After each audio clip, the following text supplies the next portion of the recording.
Bismillahirrahmanirrahim. Wahayyikum tahiyatul Islam. Assalamualaikum warahmatullahi wabarakatuh. Alhamdulillah wa syukurlah, salatu wassalamu ala rasulillah wa ala alihi wa sahbihi wa man tabi'ahu dawala. Amma ba'du.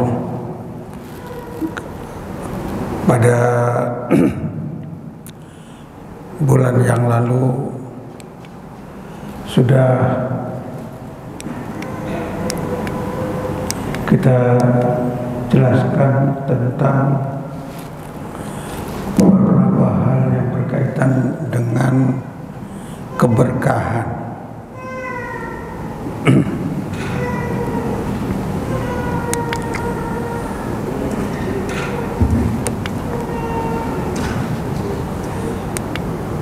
Kita memasuki kepada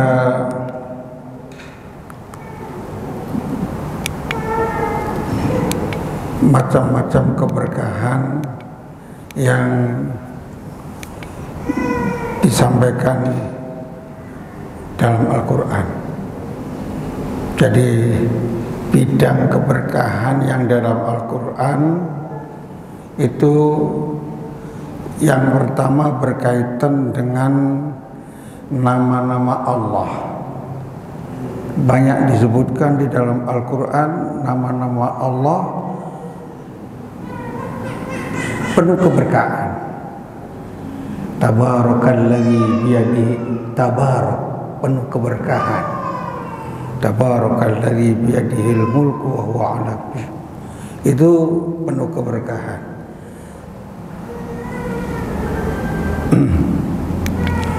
Kemudian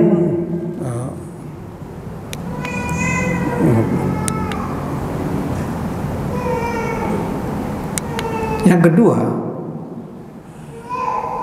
bersama para anbiya, bahwa para nabi dalam Al-Quran disebutkan penuh dengan keberkahan. Yang disampaikan contohnya dalam surat Al-Hajj ayat 75,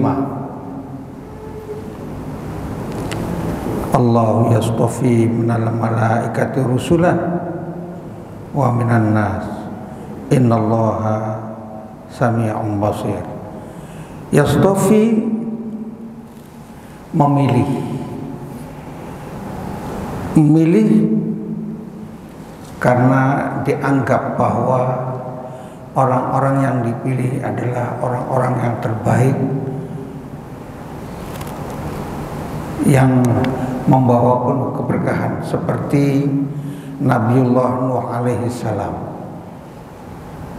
dalam surat Al-Mu'minun ayat 29 tentang betapa bahwa Nabi Nuh setelah dipilih oleh Allah Subhanahu wa taala sebagai seorang rasul, dalam perjalanan sejarahnya walaupun 950 tahun, tapi yang masuk ajaran Islam tidak lebih dari 100, tapi keberkahan umurnya itu luar biasa. Allah menyebutkan bahwa Nabi Nuh alaihissalam memerintahkan sahabat-sahabatnya untuk menaiki kapal untuk menyelamatkan mereka yang penuh dengan keberkahan. Wa qala kabu fiha bismillahirrahmanirrahim wa musaha. Diperintahkan untuk masuk ke dalam kapal, kemudian menjadi orang-orang yang selamat. Nabi Ibrahim alaihissalam kecil sekali. Nabiullah Ibrahim alaihissalam demikian juga. Makna-makna yang berkaitan dengan Nabi Ibrahim tidak terlepas daripada keberkahan. Nabi Isa mubarakan aina ma kunt, penuh dengan keberkahan di mana saja aku berada. Artinya para anbiya,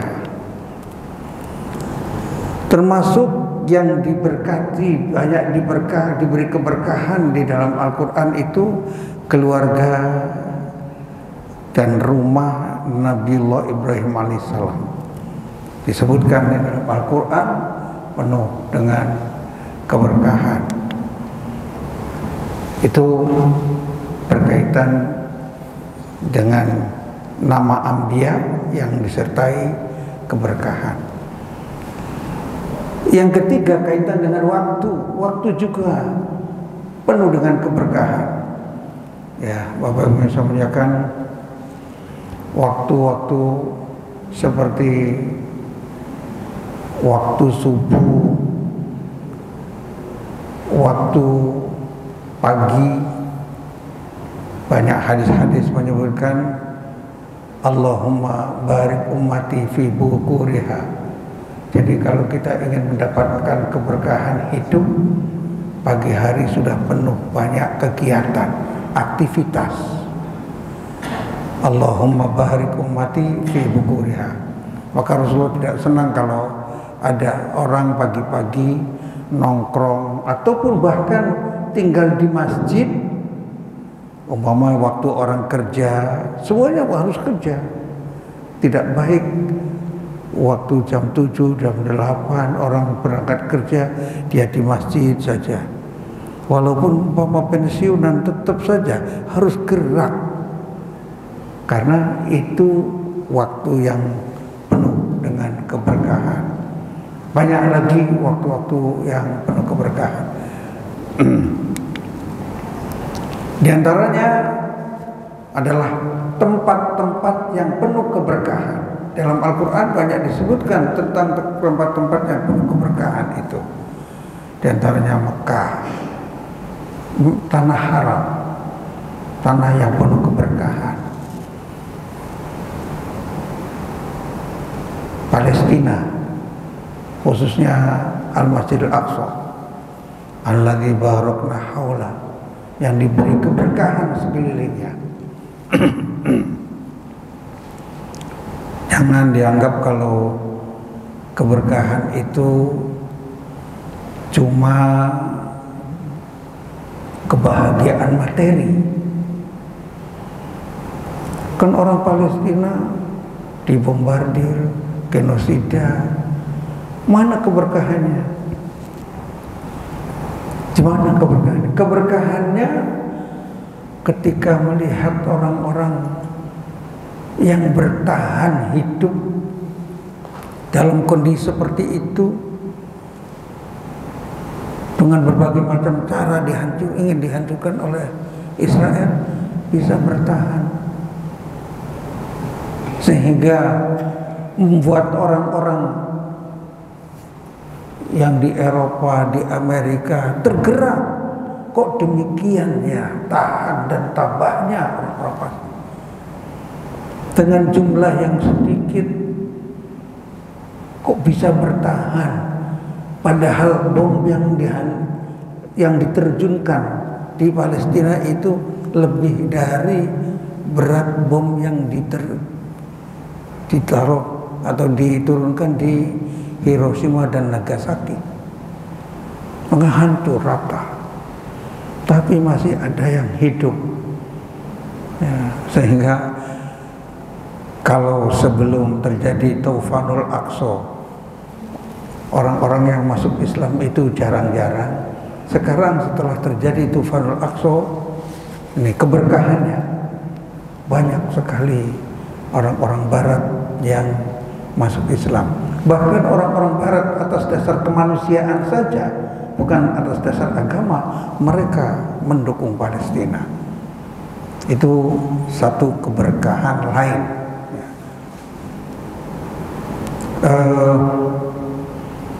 Keberkahan semua ini tanah Allah, bumi Allah ini dianggap sebagai bumi yang penuh berkah.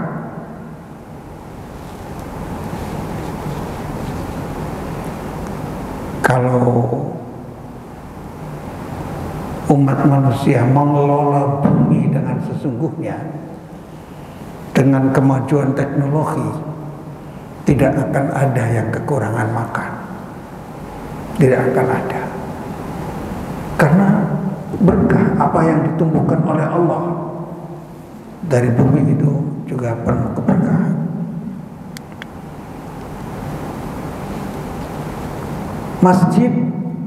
Masjidil Haram, Al-Masjidil Aqsa itu juga penuh dengan keberkahan. Keberkahannya di mana? Kalau di Masjidil Haram, orang yang sholat di dalam Masjidil Haram, orang yang beribadah di tanah haram. Kalau di Masjidil Haram Mekah itu bukan masjidnya saja, tetapi semua tanah haram, kita beribadah di dalamnya 100.000 kali lipat. Kita bersedekah di sana tidak harus dalam masjid, di luar masjid 100.000 kali lipat keberkahan yang Allah berikan di tanah haram. Berbeda dengan Masjid Nabawi. Kalau di Masjid Nabawi, sholat di dalam masjidnya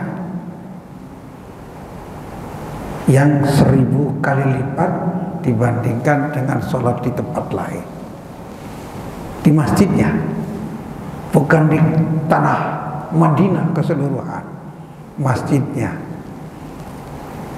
Sama dengan di Masjidil Aqsa. Dalam satu riwayat ada 500 kali dari Masjidil Aqsa, 500 kali lipat. Ada yang menyatakan 1000 kali lipat. Masjid Nabawi 1000 kali lipat. Kalau tanah haram 100.000 kali lipat. Itu keberkahan yang Allah berikan di masjid. Ini Masjidil Aqsa.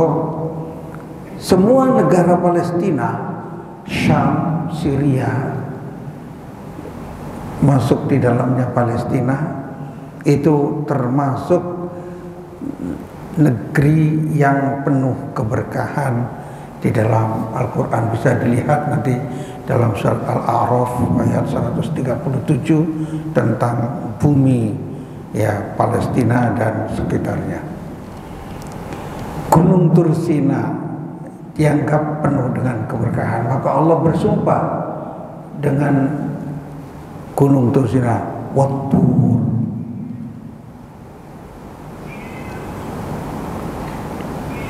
Rasulullah Subhanahu wa taala bersumpah dengan Tursina karena dianggap penuh dengan keberkahan. Kalau tadi tempat, bumi, ya. Sekarang ucapan yang penuh keberkahan di dalam Al-Quran itu, yang pertama ucapan salam. Maka Bapak Ibu sampaikan, salam itu penting dan teksnya yang bagus. Assalamualaikum warahmatullahi wabarakatuh. Salam itu penuh keberkahan. Di mana saja, masuk rumah saja assalamualaikum. Ada orang atau tidak ada orang, karena dianggap penuh keberkahan.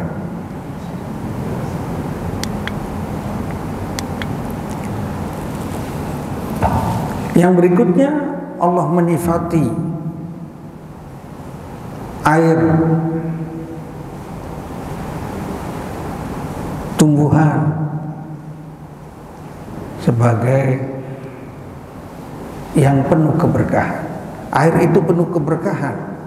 Kalau kita melihat ya ayat-ayat, nah, dari surat Qaf ayat 9, Al-Baqarah ayat 164, Al-Baqarah ayat 22, itu seluruhnya berkaitan dengan bahwa air itu membawa keberkahan.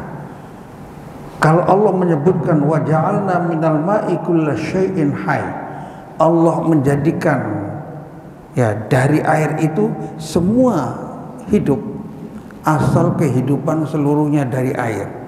Binatang-binatang yang bersatu sel, satu sel itu seluruhnya dari air. Hidupnya manusia dari air. Oleh sebab itu nanti kemungkinan bisa orang itu ribut karena air. Ini dicatat, nanti ketika air bersih sangat langka, air sudah dimonopoli oleh beberapa perusahaan, maka banyak terjadi orang-orang tidak mendapatkan air bersih. Ya, khususnya Bapak Ibu yang saya muliakan di Timur Tengah yang jarang hujan, di daerah-daerah subtropis yang jarang hujan. Kalau kita alhamdulillah banyak hujan, tetapi air laut akan membawa pinggir-pinggir pantai itu akan kekurangan air bersih. Wasulma wan nabat bil barokah. Sekarang bagaimana menggapai keberkahan? Ini yang penting. Dalam kehidupan ini kita perlu melihat cara-cara dalam pandangan Al-Quran untuk menggapai keberkahan itu apa saja. Yang pertama, akidah yang benar, keimanan yang kuat itu menjadi sebab keberkahan hidup. Bayangkan, karena kita mukmin, maka sedekahnya diterima oleh Allah, zikirnya diterima Allah, berbuat baik diterima Allah, menerima karena keimanan. Karena orang yang tidak mukmin, yang bukan mukmin, yang kafir itu siapa yang akan terima? Siapa yang akan terima? Kalau diumpamakan beragama, berakidah yang benar itu kontrak. Kita kontrak dengan Allah. Asyhadu an la ilaha illallah. Kontrak. Bersyahadat. Ya. Maka di akhirat, kalau kontraknya dengan Allah, di akhirat nanti kita akan berjumpa dengan Allah. Kalau yang kontraknya dengan Tuhan lain, suruh cari Tuhan lain itu. Beragama ini seperti kayak, ya Allah, seperti kontrak. Kalau kerja kontrak di sebuah perusahaan, akhir bulan ada daftar gajinya yang kontrak. Tetapi kalau ada orang tidak pernah kontrak di sebuah perusahaan, tapi dia hadir tiap hari nyapu halaman, akhir bulan tidak akan ada gajinya, daftar gajinya nggak ada. Nah, kontrak dengan Allah SWT kita sebagai mukmin itu keberkahan, semuanya berkah. Bayangkan Bapak Ibu yang saya muliakan, ketika kita tidur untuk beribadah, niat untuk supaya bisa bangun 3:30 umpama, Masya Allah, selama bernafas di dalam tidur itu ibadah. Jadi untuk merealisasikan kehidupan bahwa wa ma khalaqtul jinna wal insa illa liya'budun. Tidaklah aku ciptakan jin dan manusia kecuali untuk ibadah. Itu harus menjadikan semua kehidupan kita ini harus ibadah lillahi ta'ala seluruhnya. Bukan waktu sholat saja. Ketika sholat baru niat lillahi ta'ala. Kehidupan ini semuanya. Firman Allah, wa'bud rabbaka hatta ya'tiyakal yaqin. Dan sembahlah Rabbmu sampai datang ajal yang meyakinkan. Itu artinya semuanya lillah.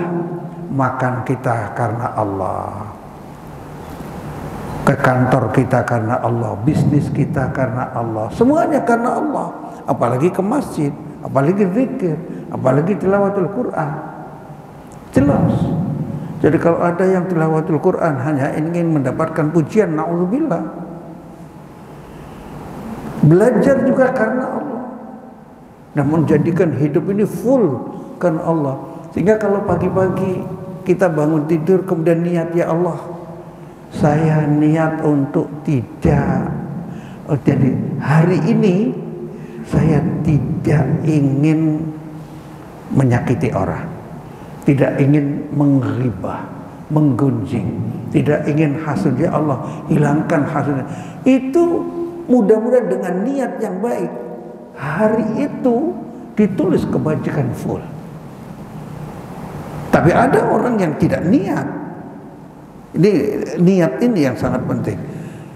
Dia baik, tidak pernah menggunjing, tidak pernah bertengkar, tapi nggak ada niat. Bagaimana? Karena setiap amal itu wajib niat. Inilah ilmu itu untuk menjadikan kita berkah. Karena akidah tadi, makan karena Allah, berjihad karena Allah, bersedekah karena Allah. Jadi full hidupnya semua karena Allah. Banyak sekali ayat-ayat yang menjelaskan bahwa memang al-aqidah as-salimah, akidah yang lurus, itu merupakan satu sebab untuk keberkahan hidup. Tanpa akidah yang benar, kurang berkah hidup kita. Yang pertama itu. Tadabburul Quran, mentadabburi Quran. Baca Al-Quran, ditadabburi. Ya. Kurang tahu Bapak Ibu tadi kan mendengarkan surat Abasa wa Tawalla. Ketika imam kita, Masya Allah, kalau kita renungi satu persatu ayatnya, kita fahami, kita tadabburi, akan mengetuk hati kita. Apalagi kita di awal, di akhir-akhir ya. Yauma yafirrul mar'u min akhi. Pada hari yaumul hisab itu semua orang akan lari. Saudaranya lari dari, ibunya juga lari dari kita, semuanya. Bapaknya juga lari, semuanya lari dari kita. Istrinya wasahibatihi, istrinya juga lari. Masing-masing nafsi-nafsi tadi. Sehingga ya Allah, nanti apa yang dihadapkan Allah Subhanahu wa taala ketika kita sudah meninggal? Apa? Jadi nafsi-nafsi, walaupun suami istri, walaupun ibu dan anak, semuanya itu nafsi-nafsi di akhirat.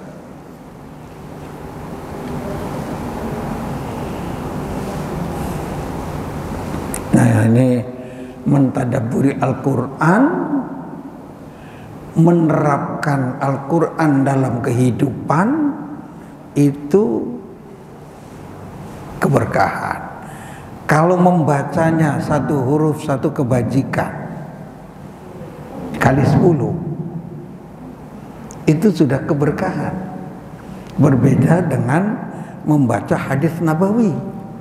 Membaca hadis nabawi, ia ilmu, dapat ilmu, dapat kesunahan, tidak satu huruf satu kebajikan kali 10. Tetapi Al-Quran ini luar biasa. Tadabbur Quran wa tadbir.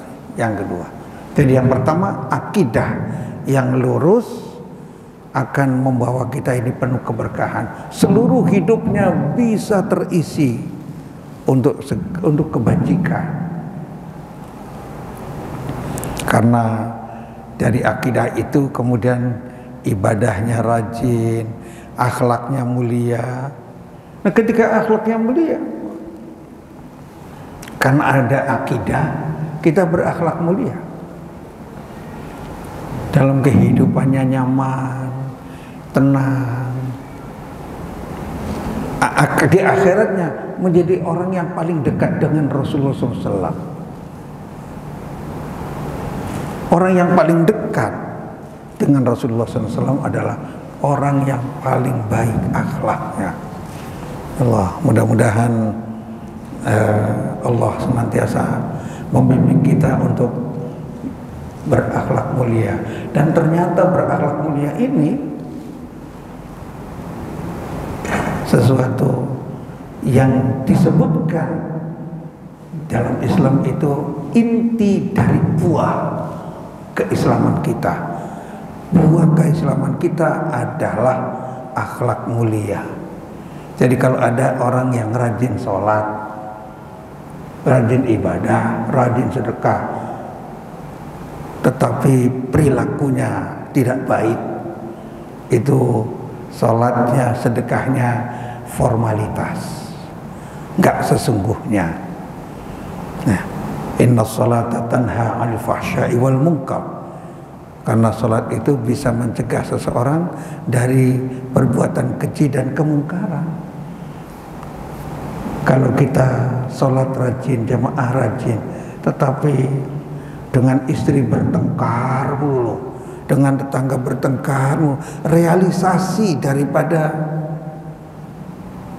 manfaat sholat itu gak ada. Dan menjadi orang yang sangat baik. Maka Rasulullah SAW menegaskan, khairukum li ahlihi. Orang yang terbaik di antara kamu sekalian itu orang yang terbaik kepada keluarganya, pada istrinya, kepada anak-anaknya. Ukurannya itu. Kalau kita tidak baik sama istri, tidak sama keluarga, berarti tidak termasuk orang yang terbaik. Tadabbur Quran, banyak sekali ayat-ayatnya. Lihat baru ayati. Ayat Quran itu untuk ditadabburi.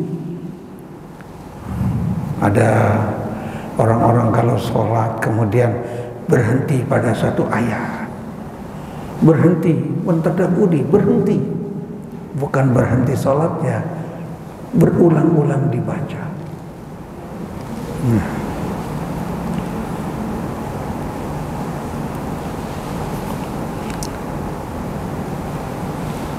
Yang ketiga, keberkahan juga bila kita mengikuti orang-orang yang dianggap oleh Al-Quran penuh keberkahan.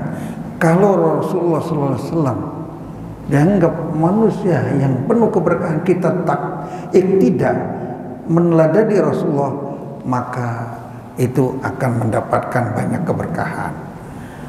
Ketika Bapak Ibu yang saya muliakan, pada tadi dalam kajian sebelumnya, Nabi Ibrahim penuh keberkahan. Maka ketika kita iktidak bin Nabiullah Ibrahim, berarti penuh keberkahan.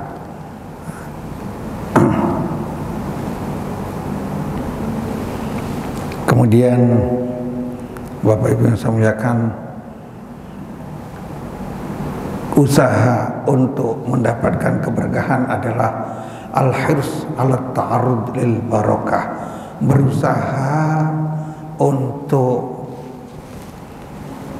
berada di tempat keberkahan, di waktu keberkahan. Berusaha waktu-waktu berkah, sepertiga malam terakhir, doanya penuh keberkahan, dikabulkan. Ketika malam-malam Al-Qadar, kita berusaha menghidupkan malam-malam Al-Qadar.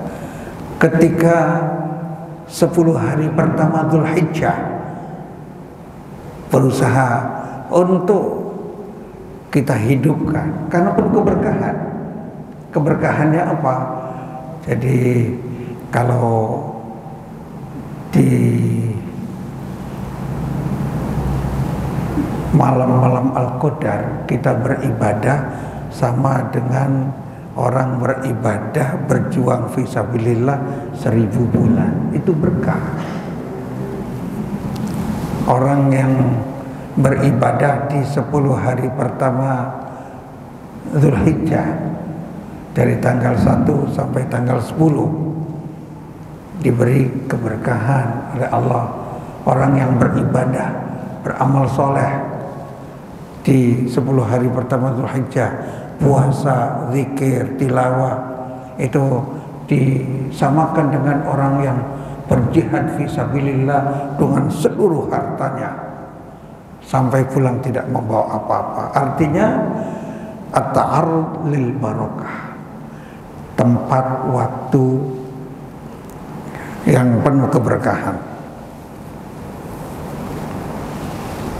Kalau di dalam ayat-ayat yang lain,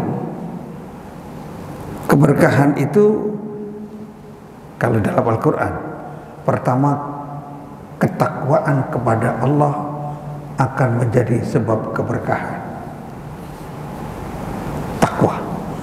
Jadi kesolehan kita, ketakwaan kita itu menjadi sebab keberkahan. Wa may yattaqillaha yaj'al lahu makhrajan wa yarzuqhu min haitsu la yahtasib.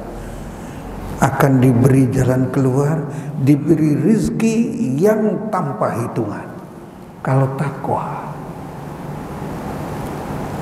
takwa itu mentaati perintah Allah, rasa khosyah terus kepada Allah, semua bentuk-bentuk ketaatan kita kepada Allah.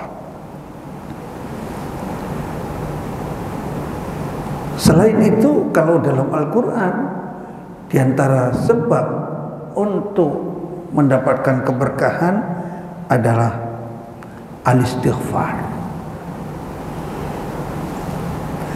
Dalam banyak ayat ya, istighfar itu selain akan mendapatkan ampunan, tapi akan mendapatkan kucuran rizki dari langit. Istaghfiru rabbakum innahu kana ghaffara. Ya, mintalah ampun kepada Rabbmu karena Allah itu Maha Pengampun. Apa akibat dari istighfar kita? Yursilis samaa'a 'alaikum midrar. Allah akan menurunkan hujan yang aman, yang banyak tapi aman. Bukan sekedar itu, wa yumdidkum bi amwal, diberikan harta yang banyak, yang halal. Wa bani, diberikan anak cucu yang soleh solehah, yang baik, yang sehat-sehat.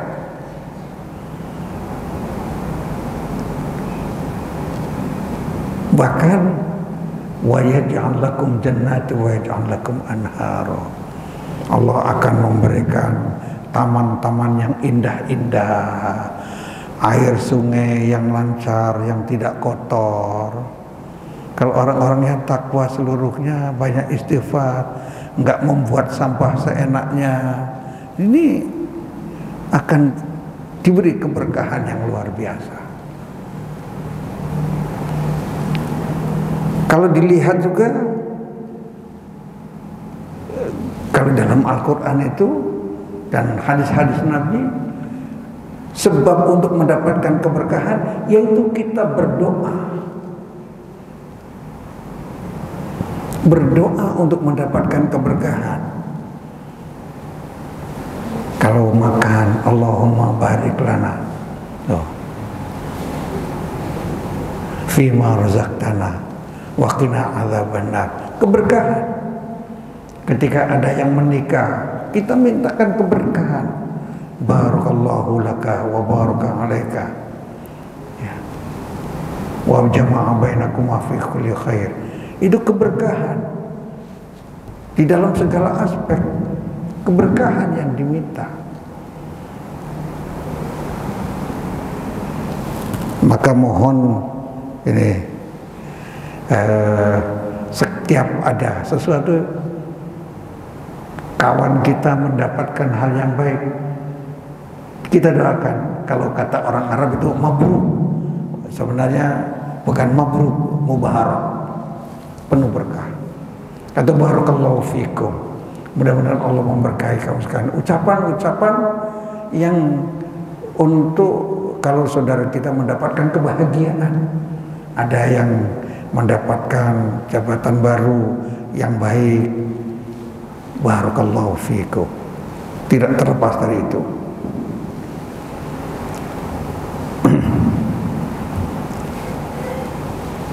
Sekarang bagaimana pengaruhnya keberkahan? Allah memberikan keberkahan dalam hidup, dan kita mencari keberkahan. Yang diturunkan Allah dari langit adalah keberkahan. Umur bisa berkah, bisa tidak. Ada yang boros umurnya bertahun-tahun, tapi amalnya sedikit, itu boros umur. Tetapi ada yang umurnya sedikit, ya Rasulullah 63 tahun Umayyah, tetapi luar biasa. Ya, hidupnya penuh dengan kemanfaatan kepada umat. Para sahabat banyak yang hidupnya tidak panjang. Para tabi'in juga begitu. Tapi manfaat umurnya. Nah, apa pengaruhnya atau bekas-bekas keberkahan dalam kehidupan? Pertama,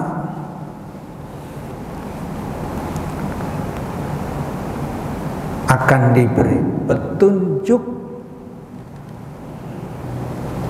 kepada jalan yang lurus dan akan menjadi ahli surga. Keberkahan. Inna hadzal qur'ana yahdi lillati hiya aqwa. Ketika Al-Qur'an ini sebagai satu yang penuh berkah. Wa hadza kitabun anzalnahu mubarak. Ini kitab Al-Qur'an ini diturunkan penuh dengan keberkahan. Keberkahan membacanya, keberkahan mentadabburinya, keberkahan menerapkannya dalam kehidupan, keberkahan menghafalnya, penuh keberkahan. Nah, ketika kita berpegang teguh pada Al-Quran, Allah akan memberikan jalan yang lurus. Dan bukan sekedar itu, memberi kabar gembira.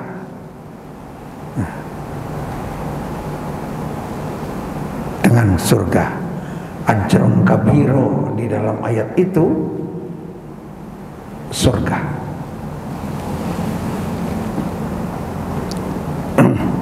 Itu contoh. Kemudian bekas pengaruh dari keberkahan ini diantaranya adalah keberkahan bumi seluruhnya menjadi penuh keberkahan untuk penduduknya. Yang tadi ayatnya dari surat Al-A'raf ayat 96, ya,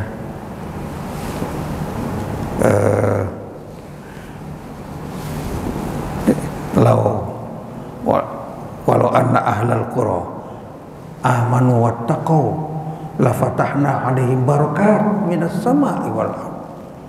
akan diberikan keberkahan dari langit dan dari bumi, keberkahan. Buminya menumbuhkan makanan-makanan, tumbuh-tumbuhan yang luar biasa, tidak akan kurang. Dari langitnya turun hujan yang dibutuhkan untuk kebutuhan kita dan seterusnya. Sehingga sungainya, lautnya, tanamannya, buah-buahannya menjadi subur sekali. Keberkahan termasuk banyaknya tumbuh-tumbuhan, buah-buahan, sungai yang terus-menerus mengalir, tidak membawa sampah, tidak bau dan seterusnya. Itu bawa keberkahan. Dalam Al-Quran juga termasuk keberkahan itu ya keberkahan pohon-pohonan, keberkahan buah-buahan.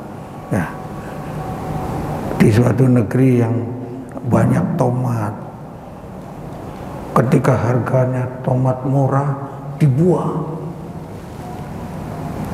itu enggak berkah. Kenapa? Berarti kemungkinan kurang ketakwaan, kurang peduli terhadap umat, terhadap rakyat. Seluruh alam untuk manusia itu adalah keberkahan yang diberikan oleh Allah. Ya, langitnya, buminya, seluruhnya, siangnya, malamnya, bintang-bintangnya untuk kepentingan umat manusia. Ini kalau bukan karena berkah dari Allah, kita tidak mendapatkan itu. Maka ketakwaan, ya, tawakal kepada Allah, beribadah, tadabburul Quran, itu adalah untuk menggapai keberkahan menurut Al-Quran. Saya kira untuk hari ini itu saja yang bisa saya sampaikan, mudah-mudahan bermanfaat. Aku qouli hadza wa astaghfirullah li wa lakum wal afwu minkum. Wassalamualaikum warahmatullahi wabarakatuh.